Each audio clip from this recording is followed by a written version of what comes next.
안녕하세요. 저는 올해 60대 후반의 여자입니다. 저에게는 하나밖에 없는 사위와 쌍둥이 손자들이 있어요. 지금 여생을 끝낸다고 해도 후회가 없습니다. 과거에 있었던 일을 떠올리면 어떻게 이런 일이 생겼나 싶네요. 60년이 넘는 시간 동안 정말 별의별 일이 다 생기는 것 같습니다. 저는 어린 나이에 결혼을 해서 딸아이를 낳았어요. 남편은 늘 밖으로 나다녔고 가정에 충실하지 못한 사람이었죠. 자연스럽게 이혼을 하게 되었고 제가 딸의 양육권을 들고 나왔습니다. 친척도 가족도 없던 저는 혼자 딸을 안고 일을 하며 돈을 벌었어요. 그 당시에 돈을 얼마 벌지도 않았지만 그래도 티끌모아 태산이라는 말을 늘 생각하며 악착같이 모았죠. 제가 조금 덜 쓰면서 딸이 갖고 싶은 거 다 사주었고 한부모 가정인 딸이 주위에서 나쁜 말을 듣게 하지 않기 위해 노력했습니다. 그런데 딸은 저의 이런 마음을 아는지 모르는지 제가 더 우쭈쭈하며 키울수록 더 나쁜 쪽으로 엇나갔어요. 그러다 보니 제가 스트레스가 이만저만이 아니었습니다. 원래 다들 자식 있는 부모들은 공부를 잘하길 원하는 것보다 착하고 건강하게만 자라길 원하잖아요. 그런데 저희 딸은 공부를 잘 하진 못했지만 항상 사고를 치고 다녔습니다. 학창시절에 친구들을 괴롭히고 오토바이를 타고 다녀서 학교에 연락을 받고 간 적도 굉장히 많았고 매일 친구들 부모님한테 사과 인사를 하러 집집마다 방문한 적도 있습니다. 그래도 엄마로서 학교 졸업장은 땄으면 하는 마음에 제발 학교와 부모님들에게 퇴학만 시키지 말아달라고 부탁을 드렸어요. 그래서 강제 전학은 일상이었고 매일 새로운 지역에서 적응을 하지 못했던 딸은 또 사고를 치고 다녔습니다. 제가 매일 울면서 그만 철 좀 들라고 엄마 이렇게 힘든 거 안 보이냐며 때려보기도 하고 무관심으로 말도 걸지 않은 적이 있습니다. 그런데 딸은 그래도 여전히 어긋난 행동을 했고 동네에서 소문이 금방 났죠. 다들 제 딸과 어울려 놀지 않게 되었고 딸은 그럴수록 더 잘못되어 갔습니다. 중학교도 겨우 졸업했던 딸이 고등학교에 가니 이제 선생님들이 아예 제 딸을 포기했어요. 그리고 그냥 학생들을 위해서 제 딸을 자퇴시키라고 했습니다. 제가 정말 많은 선생님들을 만나봤지만 제 딸을 포기한 사람들은 보지 못했거든요. 그런데 마지막 달의 담임 선생님은 저에게 당당하게 말했습니다. 어머니, 딸은 인간 말종이에요. 그러니 학교에 더는 피해를 주지 마시고 자퇴시키세요. 그게 저희를 위한 겁니다. 이런 말을 하면서 제 딸이 학교를 다니는 것을 원치 않아 했고 사람들의 눈치를 보며 딸은 결국 자퇴를 하게 되었어요. 그래도 자퇴를 하면 일찍 일을 시작하고 사회생활을 하면서 철이 들 줄 알았습니다. 그런데 제가 벌어온 돈들을 족족 쓰면서 놀러 다니는데 다 썼고 여전히 불량 학생이었죠. 제가 평생을 다 바쳐서 키워온 딸인데 이렇게 제 맘도 몰라주고 속만 썩이니까 그냥 확 같이 죽어버리고 싶더라고요. 늘 반항만 하고 나쁜 짓만 하고 다니는 딸을 보면 속에 천불이 났습니다. 그렇게 딸은 성인이 되었고 여전히 밖으로 나다녔죠. 그래도 그동안 직장도 구하고 돈을 벌기 시작했습니다. 돈을 많이 버는 것은 아니었지만 그래도 무언가 딸이 한다는 것 자체로 저는 너무 감격스러웠어요. 그리고 20대 중후반이 되니 딸이 갑자기 한 남자를 데려왔습니다. 저에게 말도 없이 저희 집으로 덩치 큰 남자 한 명을 데리고 왔는데 정말 겉으로만 봐도 질이 너무 나쁜 사람으로 보였죠. 양팔에는 문신이 가득했고 인상이 너무 좋지 못했습니다. 처음에는 딸이 사귀는 사람을 소개시켜 주려고 하는가 보다 싶었어요. 그런데 대뜸 저에게 나 이 사람이랑 결혼할 거야 라고 하는 겁니다. 솔직히 너무 놀랐고 아직 나이도 어린데 결혼부터 한다고 하니까 환장하겠더라고요. 그래서 바로 안 된다고 했죠. 저는 그 사람을 사위로 받아들일 생각도 전혀 없었고 아직 딸이 누군가의 아내가 될 준비가 전혀 되지 않았다고 생각했습니다. 그래서 저는 무슨 일이 있어도 그 사람과 결혼은 안 된다고 했어요. 당연히 고집을 피우면서 결혼을 시켜달라고 찡찡댈 줄 알았던 딸은 오히려 쉽게 포기했어요. 그리고 얼마 지나지 않아 다른 남자를 데리고 왔습니다. 솔직히 제 상식으로는 한 남자와 헤어지고 한 달도 채 되지 않아 다른 남자를 데려와서 결혼을 시켜달라고 하는 게 전혀 이해가 안 되더라고요. 그런데 딸이 데리고 온 사람은 저번에 데리고 온 사람보다 인상이 훨씬 좋았습니다. 어른에게 예의도 발랐고 싹싹해서 정말 사위로 삼고 싶은 사람이었죠. 그리고 딸에게도 너무 잘해서 보기 좋았습니다. 딸은 정말로 그 사람을 사랑하는 것처럼 보였고 결혼을 시켜달라고 말했어요. 그런데 제가 정말 의문인 건 이렇게 바르고 성실한 청년이 왜 저희 딸 같은 여자랑 결혼하려고 하는지 모르겠더라고요. 그 사람한테 제 딸의 어디가 좋냐고 물어보니 정말 자세하게 딸에 대해 잘 알고 있더라고요. 제가 몰랐던 섬세한 부분까지 다 알고 있으니 신기했습니다. 저는 당연히 이런 사이면 결혼을 허락할 수 있었고 딸은 신나서 뛰어다녔어요. 딸이 이제 누군가의 아내가 되어서 행복하게 살기를 바랬습니다. 그런데 결혼을 하고 나서 결혼식을 올리기 위해서는 조금 시간이 필요하잖아요. 하지만 딸은 허락을 받자마자 엄청 급하게 결혼식 준비를 하기 시작했습니다. 솔직히 옆에서 보면 왜 이렇게까지 빨리 준비를 하나 싶을 정도로 말이죠. 예비 사위는 너무 착해서 딸이 이렇게 하자고 하면 거절도 없이 바로 추진했고 결혼식도 빨리 올리는 것에 찬성을 했습니다. 제가 어느 날은 딸을 붙잡고 물어봤어요. 도대체 결혼식을 급하게 진행하는 이유가 뭐냐고 하면서 말이죠. 딸은 당황해하면서 저에게 이유가 뭐냐니 그냥 이 남자랑 하루라도 빨리 부부가 되고 싶어서 그렇지 라고 말을 하면서 상황을 넘어갔고 저는 딸의 말을 믿을 수 없었습니다. 사돈에서도 저의 딸의 의견을 적극 지지해 주었고 친딸처럼 여겨주셨어요. 그리고 저에게 이런 며느리를 낳아주셔서 감사하단 말까지 하셨죠. 딸이 매일 사고를 치고 다녀서 한 번도 딸에 대해 좋은 말을 들어본 적이 없는데 결혼을 하려고 하니까 주위에서 딸의 칭찬을 처음으로 들어보았습니다. 드디어 딸의 인생이 피는 건가 싶기도 하고 결혼을 하기로 한 사위에게도 너무 고마웠죠. 그렇게 둘은 예쁜 결혼식을 올렸고 정식적인 부부가 되었습니다. 한눈에 봐도 너무 잘 어울리는 한 쌍이었고 행복하게 오래오래 살기를 바랬죠. 그리고 얼마 지나지 않아 딸이 갑자기 충격적인 말을 하기 시작했습니다. 엄마, 나 임신했어. 원래 다른 부부들은 신혼생활을 조금 즐기고 아이를 갖는다고 하는데 딸네 부부는 결혼하고 한 달도 채 되지 않아 임신을 했다고 합니다. 둘 다 아직 20대고 급하지도 않은데 임신이 되었다고 하니 조금 당황스러웠죠. 그래도 저와 사돈은 하루빨리 손주를 볼 수 있으니 축하해줬습니다. 딸은 원래 시댁살이를 하고 있었는데 임신을 하면서 사돈의 양해를 구하고 저와 함께 살았어요. 그래도 엄마 밑에서 임신을 하는 게 더 편하고 아기한테도 좋을 것 같다고 하면서 말이죠. 원래 다른 집 사람들은 절대 안 된다고 하지만 저희 사돈이 워낙 착하셔서 찬성해 주셨어요. 그래서 임신 기간 동안 사위와 떨어져 지냈고 가끔씩 얼굴을 보는 사이가 되었습니다. 그런데 제가 딸아이를 임신했을 때보다 조금 더 빨리 배가 나오더라고요. 조금 놀랐고 혹시라도 아기가 잘못됐을까봐 놀라서 딸에게 물어보았습니다. 그런데 딸은 웃으며 쌍둥이라서 그래 라고 하더라고요. 딸은 쌍둥이를 임신했다고 했고 그래서 배가 남들보다 조금 더 일찍 나왔다고 했습니다. 집안에 2배로 경사가 났다며 다들 좋아했고 딸이 손 하나 까딱하지 않게끔 제가 다 움직였어요. 그렇게 딸은 쌍둥이들을 위해 노력했고 건강한 아이 2명을 낳았습니다. 하지만 제 생각에는 10개월을 다 채우지 않았던 것 같은데 너무 빨리 출산을 하더라고요. 솔직히 애가 빨리 나와도 정도가 있는데 딸은 생각보다 너무 빨리 아이가 나왔고 그거에 비해서 쌍둥이들이 다 건강했습니다. 딸에게 조심스럽게 물어봤어요. 왜 이렇게 쌍둥이들이 빨리 나왔냐고 하면서 말이죠. 그런데 딸은 오히려 당당하게 쌍둥이들이 위험해서 조금만 더 배 안에 있었으면 내 생명이 위험했대.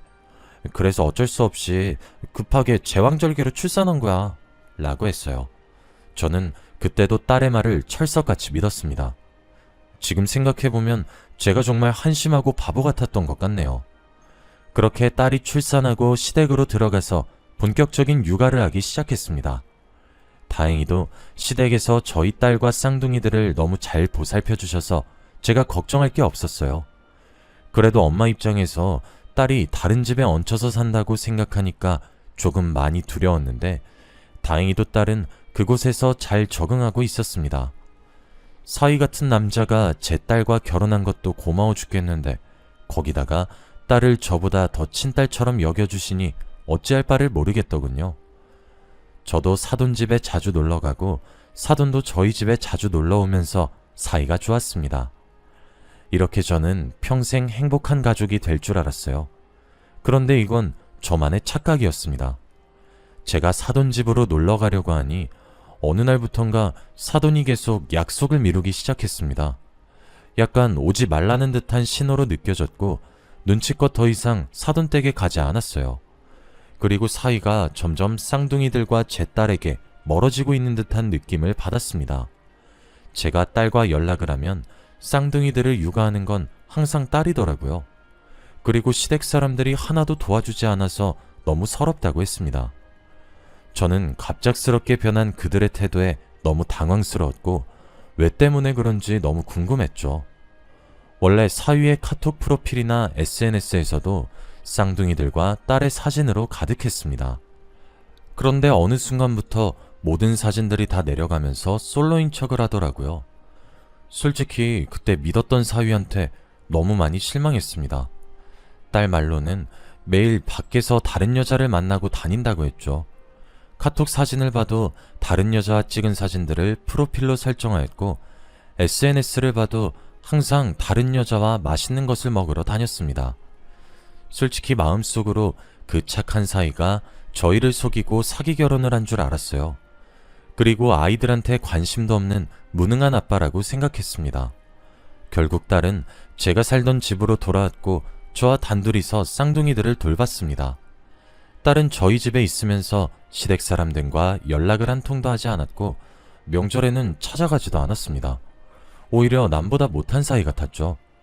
그동안 쌍둥이들은 저와 딸의 몫이었고 시댁 사람들은 찾아오지도 않았습니다. 혼자 속으로 그들한테 속은 줄로만 알아서 화가 나 미치는 줄 알았어요. 결국 딸은 시댁과의 냉전 끝에 이혼을 하기로 했답니다. 며칠 전에 사위를 보고 왔는데 다른 여자와 하허호호 거리고 있었다고 하면서 말이죠. 그리고 양육비 받으면서 살기로 했고 깔끔하게 합의 이혼할 거라고 합니다. 사위도 양심이 있는지 딸한테 돈도 두둑히 주기로 했대요. 그때까지는 딸의 말만 들었기에 딸의 말을 철석같이 믿었어요. 그래서 시댁 사람들이 너무 미웠고 괘씸했습니다. 그리고 저에게 연락 한번 하지 않는 사이도 너무 미웠죠.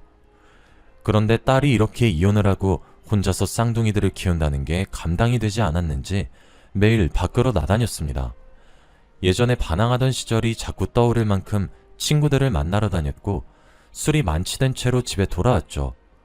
저 혼자서 쌍둥이들을 돌보면서 엄마라는 사람이 이렇게 밖에서 나다니는 걸 보니 아직 딸이 제대로 철이 안 든 것처럼 보였습니다. 그런데 또 한편으로는 시댁 사람들한테 버림받고 스트레스도 조금 풀어야 하는데 육아만 하고 있으니 딸이 얼마나 괴로웠겠어요. 그래서 그렇게 쌍둥이들을 내팽겨치고 밖으로 나다녀도 아무 말 하지 못했습니다. 저 혼자서 꾹 참으며 쌍둥이들을 관리했어요. 그런데 이게 하루 이틀이면 괜찮았을 거예요.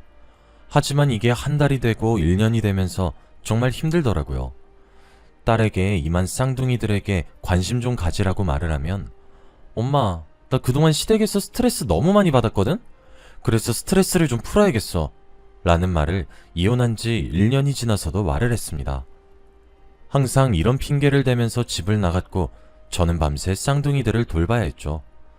어느 날은 새벽에 정말 힘이 들더라고요. 제가 왜 이 나이를 먹고 손주들을 이렇게 돌보고 있는지 이해가 되지 않았습니다. 그래서 저도 모르게 사위한테 전화를 걸었어요. 1년 만에 걸었던 전화라 안 받을까 걱정은 했지만 그래도 사위는 받았어요. 새벽 늦은 시간이었는데 사위는 제 전화를 받고 네 정무님 오랜만이네요 라고 했습니다. 그리고 저도 모르게 사위한테 그날 화풀이를 하고 말았어요. 왜 제 딸을 버리고 다른 여자를 만나서 내가 이렇게 손주들을 돌보고 있어야 하는지 말이죠. 그런데 사위는 전화를 끊고 바로 저희 집으로 오겠다고 했고 저는 1년 만에 사위를 보게 되었습니다.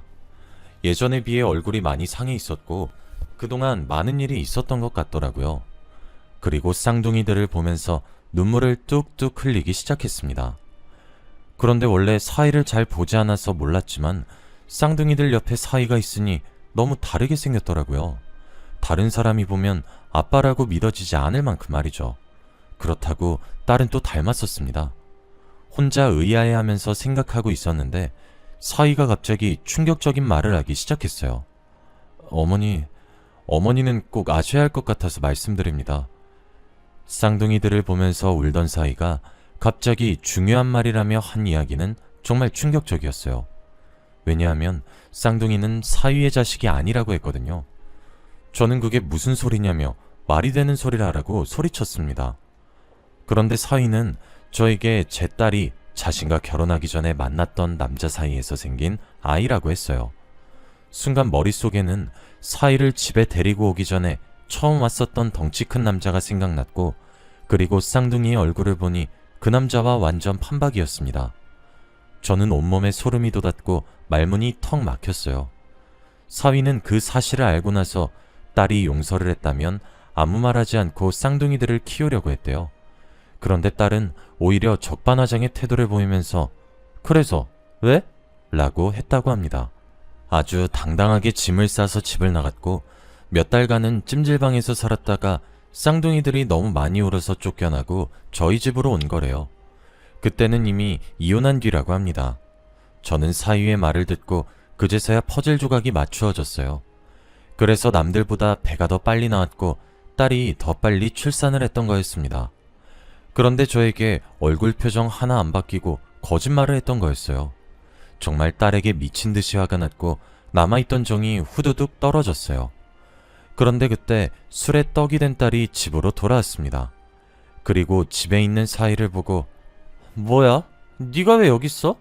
라고 말을 했고 저는 딸의 얼굴을 보자마자 뺨을 내리쳤어요.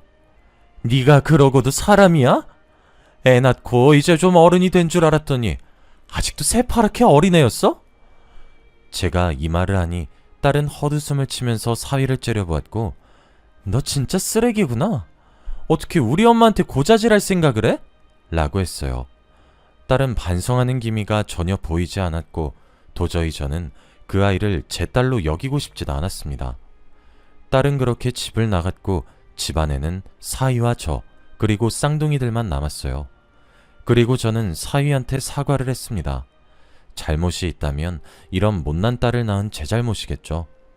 착한 사위는 그럴 필요 없다고 안절부절하지 못했고 쌍둥이를 보면서 사실 어머니가 연락 오길 기다렸어요. 제 자식은 아니지만 너무 애지중지했고 이혼하고 나서 얼마나 생각이 났는지 모릅니다. 그래서 제가 혹시라도 이 아이들을 키워도 될까요, 어머니? 라고 하는 게 아니겠어요? 저는 사위의 말을 잘못 들은 줄 알았고 눈물이 흘렀습니다. 이런 남자를 놓친 딸이 평생 후회하기를 바랬어요. 그렇게 사위는 정말 쌍둥이를 자신의 호적으로 올렸고 착한 사돈도 사실은 쌍둥이가 그리웠다고 했습니다.